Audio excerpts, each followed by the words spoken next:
Alright, well, today is April 20th, I believe. Second outing for our spring turkey season. We got here last night, slept overnight, and so yesterday when we were driving here, we were actually able to locate, I think, 1 or 2 birds, and they're just right over this ridge over here. And so luckily they were pretty close to where we camped, so this morning we don't have to drive. This morning we just basically pack up and just walk over there. So I do have my second tag, I do have my shotgun, but my cousin has a tag, so we're probably gonna let him shoot first, and then we're just gonna see how it goes. Hopefully this bird over here, he'll come in as we want him to come in. I think right now it's 5 o'clock maybe, don't know. 4:35 actually, 4:35 in the morning. Gonna hike over there plenty early. We'll see if we can call him in. He's right there. He's probably no more than 100 yards. We're set up. That's him right there. He's not far.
Those are my cousins, 2 brothers. I don't know what they're doing, but they're going back at each other. Dang. Well, this morning we were set up on this bird we roosted yesterday night. Sure enough, we came in here this morning and he came right in. He got on, he was roosted there. I couldn't glass him up. I tried to glass him up. Basically, the first light, legal shooting light, he pitched down, gave a couple hen calls. He came He came drumming and spitting all the way. He got right there. I don't know how far he was from them, but I don't know what they did, but he saw something. He spooked. He ran over there. I think he just took a Hail Mary shot. Dang. Ooh, it's cold, man. It's cold. I thought that was a dead bird. It was first light, so it was kind of dark. So when I zoomed in on the camera, it was too dark, so the camera couldn't absorb enough light. That's why I didn't really zoom in on the turkey. What happened, guys? What happened? That's a dead bird.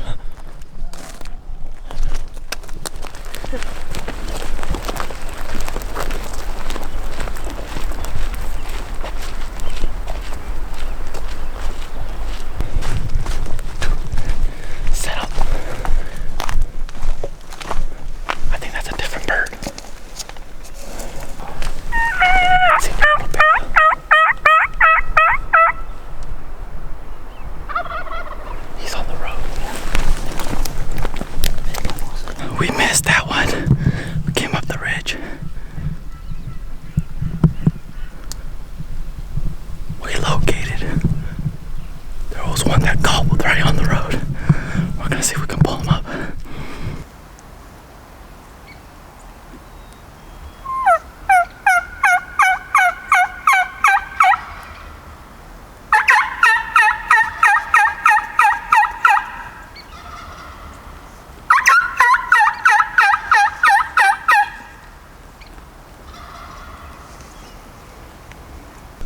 He's drumming like crazy, but he's on the road below. It's kind of a far loop to get to us if he takes the road. I don't know if he's gonna just cut through the timber or what.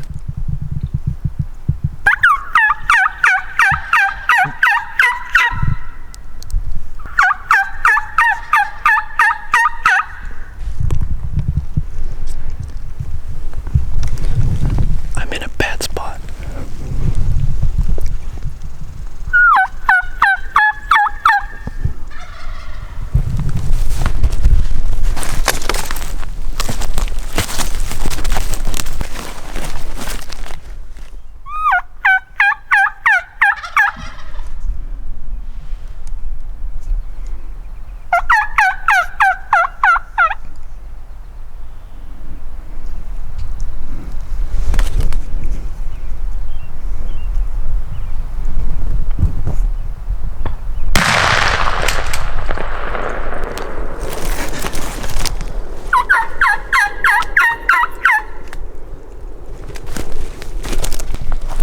I'm not sure if we set up on the same bird or not. I don't think we did. The bird was right here. I didn't even see him. Maybe I got him on camera though.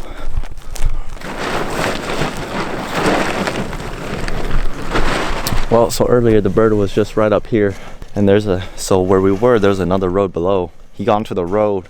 He sprinted probably like 150 yards, and he started drumming and spitting.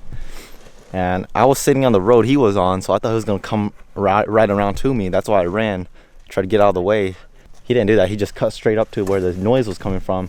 He popped out his head. He was just looking at this little open field, because where we were, that's kind of what it was. And our decoy placement was kind of wrong for that setup. It was right for what we thought, but it was wrong for what actually happened. So our decoy was kind of out of sight, and he got out there. He got suspicious, and well, he lives to see another day. We're gonna go find bird number 3.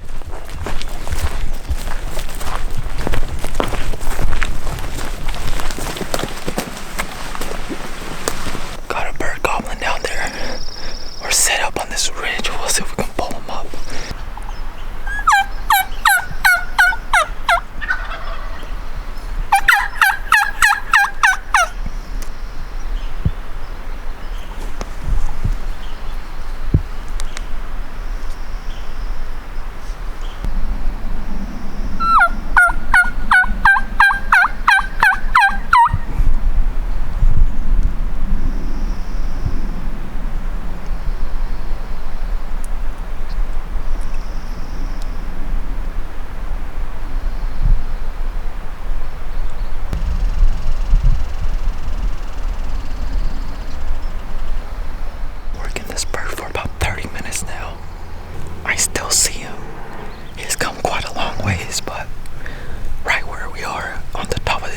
there's a lot of deadfall, and there's a lot of big trees that are falling on the ground.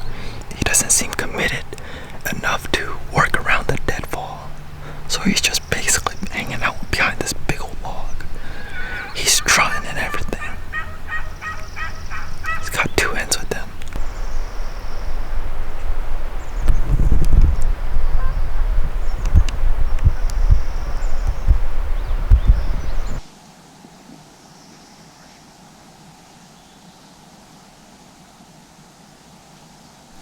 That didn't work out. We probably set up on that bird for the past maybe hour, maybe. It was a long time. That bird right there, he had like 5 or 6 hens with him, and so every time we called, like they would slowly make their way in, but he had so many hens that the hens, they were just kind of feeding around, so he didn't want to leave the hens, so the hens took their sweet time, and the gobbler would just slowly strut behind him. Eventually they got to a point up here, and the strutter, he basically came running in, because at that point I think it was finally open enough, because right here there's a lot of deadfall right there, so I think behind that he wanted to take a sweet time. But as soon as he got past the deadfall, he sprinted up here because he wanted to check us out. He popped his head out, literally just the head, looked at the decoy once, turned around and went the other way. Oh well, it's just one of those days, I guess. It's like everything you do just doesn't come together. Oh well, that's turkey hunting.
Birds keep moving away from us, but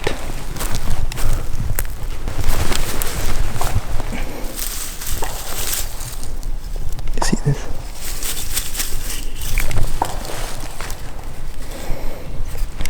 Nice little 4-point. I guess that's a little souvenir. It's a little old. Might be last year's shed. 4-point. Very tall, not very wide. That's awesome. I was still updating my Instagram story. I was looking down at my phone. Out of nowhere, there's a coyote that ran like 20 yards beside me down the hill. What the heck? That was random.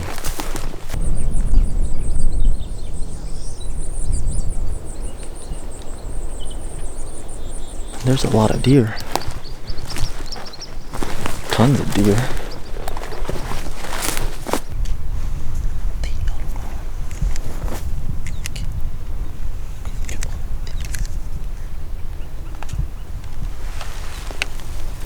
think that's gonna wrap it up for our hunt today.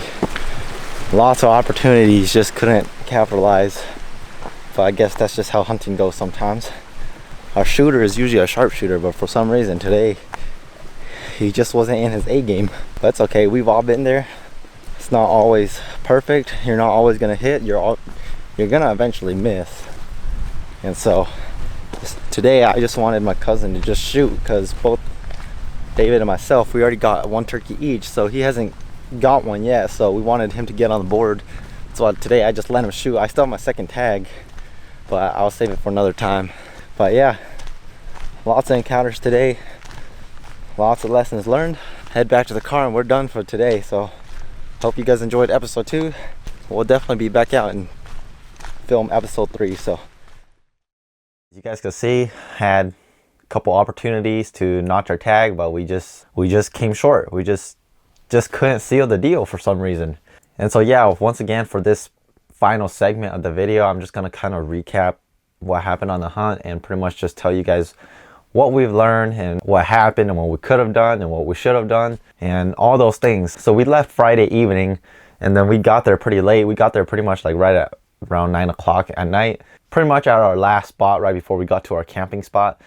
We located, I think, 1 or 2 birds. They were roosted right in the same trees where we have roosted them before. We knew the area pretty well. We just didn't know exactly where he was roosted, but we knew the general vicinity of where he was roosted. And right around 4:30 in the morning, we woke up and we hiked over there and we set up. Right around like 5 o'clock in the morning, you know, he started gobbling. The thing with this bird was all alone. He didn't have any turkeys with him. He had no hens. He had no other gobblers with him. This was just a lone bird. For a lot of people who just want to kill turkeys, like, these lone gobblers are the gobblers you want to be after. When he was still in the trees, David gave a few hen yelps just to inform the turkey that, hey, we're a hen and we're over here. And man, like, that bird, he started hammering. The moment he pitched down, he was already like drumming and spitting, and you could tell he was working his way over. And then I'm gonna show you guys on the map how we're kind of set up. So here's the turkey, and this is kind of how he's coming in. And here's where I'm sitting, and then here's where David and his brother's sitting. Here's our decoy. The turkey's literally gobbling and spitting and drumming and pretty much running in. So the turkey, when he was coming in, he was working towards where David was calling and not the decoy. I don't know if he saw the decoy or not, because it doesn't look like he did, because if he saw it, I think he would have just came towards the decoy. But I don't think he ever saw it, so he kept coming towards where David was calling from, and he just kept coming. My cousin, who was the shooter, he had his gun leaning on the tree, and at first it was on one side of the tree and the turkey was working his way up the other side. And at that time, my cousin didn't see the turkey, but David was behind him, and David was like, dude, the turkey's coming up like this or something like that. And so he swung his gun to get a better shot, and pretty much the turkey caught that movement, and the turkey just plucked and spooked. I don't think he had a shot until the turkey was pretty much almost out of range. And yeah, my cousin took a Hail Mary shot and he just took off. That was the first hunt. Like, that bird, to me, in my head, when I was sitting there, I was like, dude, this bird's gonna die. He's about to die. He's about to walk into this trap perfectly. But that happened. And so right after that, we worked up the ridge to try to locate some birds on the other side of the ridge. We didn't locate anything. We got to the road, and then we started walking back down to the car, and David let out a call, and sure enough, there's another gobbler gobbling right below us. And at first he was kind of far, so we didn't know if he was going to be committed enough to come in that far. And so David let out another call, and right when he did that, he answered us again, which is the one you guys saw in the video. It was obvious that he was a lot closer than he was before, so obviously the turkey, he was already moving in. And so we scrambled back. I ran pretty much across this little open part. I don't know how you would describe that, but kind of got set up. And I think the best way to describe this hunt is once again through the maps. So here's where set up, here's where I am, here's where my cousins are, and here's where our decoy is. And keep in mind, the decoy placement, I want you guys to pay attention because that's a crucial one. So as you guys can see on the map, there's 2 roads. What we thought was going to happen was we thought the turkey was going to get onto the road we were on and then pretty much just beeline straight for the decoy, and he was going to see the decoy and he was just going to come in and we're just going to shoot him. That was the original plan. And so that's why I sat where I was. Pretty much if he was coming up the road, I could pretty much capture the turkey coming up the road and get him on video. That's not what happened. Instead of cutting to our road immediately and beelining for us, the turkey, he actually just took the road he was on, which was the road below us. He just took that road all the way up. And when he was finally below where we were calling, where we were set up, he pretty much just cut straight up. Right when the turkey got to the edge of that mini field, I guess, he pretty much stuck his head up and he just kind of looked around. And this is where the decoy placement came in handy, because where we set up the decoy, it was out of view for the turkey. And where I was calling, that's where the turkey was looking. And so if we would have put the decoy right in the center of that little field, the turkey would have came straight in. But as soon as he popped out his head, he looked at the field, he didn't see anything. He got suspicious. If you guys listen very closely in the video, you guys could see him touch and pretty much was about to turn around and run away. I never saw him, but when I review the footage, I actually think that the turkey saw me because I just got done running and setting up at a new spot, and I was still kind of moving around. And right when he was gonna turn around and book it, my cousin shot him, which was like a 20-yard shot. But if I looked at the video, it seems like right before my cousin's gun went off, the turkey ducked, and my cousin's shot blew right over his head, and the turkey just took off. And so yeah, that was our 2 morning setups, pretty much like right back to back. And then we finally moved locations, and then we went to this one spot where we finally got onto another gobbler. The difference with this gobbler is he had like 5 or 6 hens with him, and sure enough, when we located him, he was down kind of at the bottom of this ridge. Long story short, we took about 1 hour to call him up. So at first he was taking his sweet time, and then I don't know what happened, but right when I lost sight of him, according to my cousins, he pretty much came running in, and as soon as the turkey got over the ridge, he pretty much stuck his head out, and he looked at the decoy once. Clearly he just didn't like what he saw, and the turkey just turned around, and the turkey just booked it the other way. And we all stood up, and then I was able to capture some of his hens flying off in the distance. So yep, that was another setup. And then the last setup you guys saw in this video was a different spot. We went in, we located him, and there was like 2 gobblers and like 4 or 5 hens. The hens, they were clearly just doing their own thing. I feel like they were just making their own nest. But this bird, he just wasn't committed. It sounded to me like he just wanted us as the hens to just go over to him. And so that didn't work. And eventually the turkey just headed off into the opposite direction. And we went over the ridge and we saw another gobbler. Actually 2 of them. One dominant gobbler and 1 subordinate gobbler. And they had like 3 or 4 hens with them. But it was so hot at that time and we were pretty worn out. We just like, dude, we're calling it quits. As of this hunt on April 20th, depending on your luck, you're either going to run into lonely gobblers or you're going to run into gobblers that have a bunch of hens. If you want to shoot the big birds, your best chance of killing a big bird is trying to call one in off a flock of hens. If you just want to shoot those subordinate toms, those lonely gobblers are definitely your best chance because those ones are the desperate ones. As you guys can see in this video, those are the 2 that came in the easiest. The ones where we had to fight with some hens, those ones took a while to come in or never even came in at all. If you just want to fill a turkey tag, try to find the ones that don't have any hens. If you want to shoot the big old dominant toms, you gotta try to call them out of a flock of hens as of right now. But once again, as season goes on, more and more hens will start leaving gobblers. So even the dominant toms, eventually they're gonna run out of hens. And so yeah, that's gonna wrap it up for episode 2. Hopefully episode 3 we'll be able to get back on track and put some more birds down. So hopefully you guys enjoyed, hopefully you guys learned something. As always, thank you guys so much for watching, and I'll see you guys in the next video.